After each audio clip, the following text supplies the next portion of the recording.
San Antonio, an iHeart radio station. Will the predicted red wave help Republicans take control of the Senate and the House? Good Monday morning. I'm Charity McCurdy with our top stories and traffic and weather together. From the WOAI Traffic Center.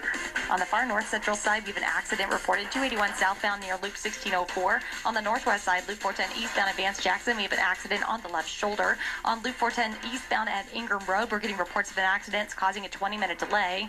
On Highway 90 westbound just before Frio City Road, we have an accident blocking the two left lanes. In downtown, we have an accident blocking the left lane of I-35, the upper level northbound just before Brooklyn. I'm Shauna Nance, News Radio 1200 WOAI. This report is paid for by Kathy Stryker for 224th District Court Judge. I have 29 years of living.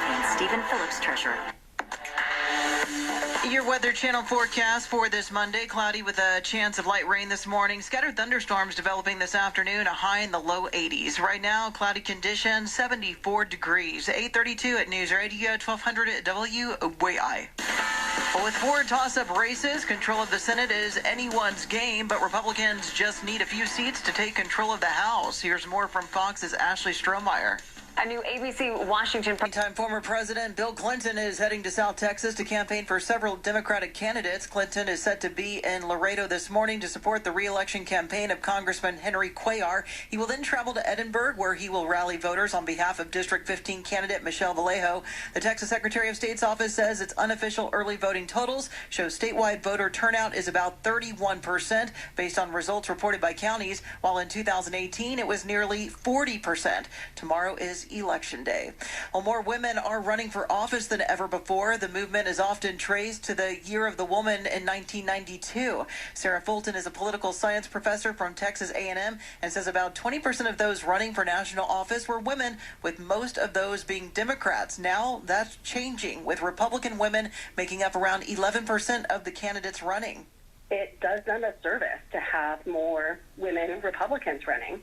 The lift to that message, I think, is Mari. She says Republicans have been actively recruiting more women for the past several years because they often tend to have successful campaigns. For the very latest on the midterm elections, keep it right here.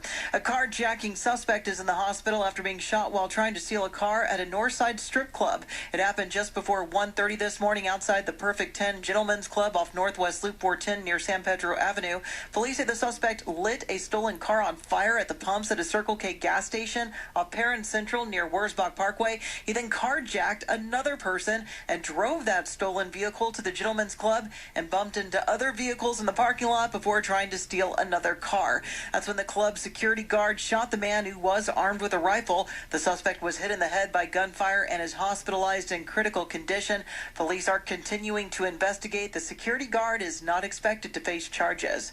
Well, there is a battle brewing between President Biden and big oil. The president is threatening to slap the nation's largest refiners with a windfall profits tax. Beth Myers, News Radio 1200 WOAI. Well, flu cases always come around this time of year, and COVID is sticking around. But what is slamming children's hospitals is a surge in a respiratory virus called RSV.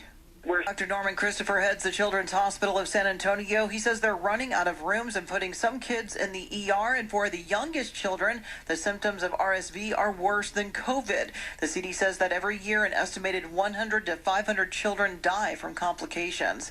Meanwhile, Pfizer is working on an experimental RSV vaccine for infants. The company says it is proving to be effective in preventing severe infections in babies. The vaccine was given to expectant mothers in a late-stage study during the second half of their pregnancy. Pfizer halted the trial after its early success and plans to file for approval next month. The CDC estimates about 58,000 children under the age of 5 are hospitalized each year because of the respiratory virus.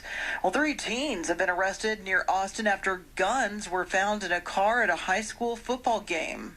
Well, the Texas businessman known to many as Mattress Mac has millions of reasons to be happy about the outcome of this year's World Series. Jim McIngvale wagered $10 million on the Houston Astros winning the series when they topped the Phillies 4-1 in Game 6. He earned nearly $75 million.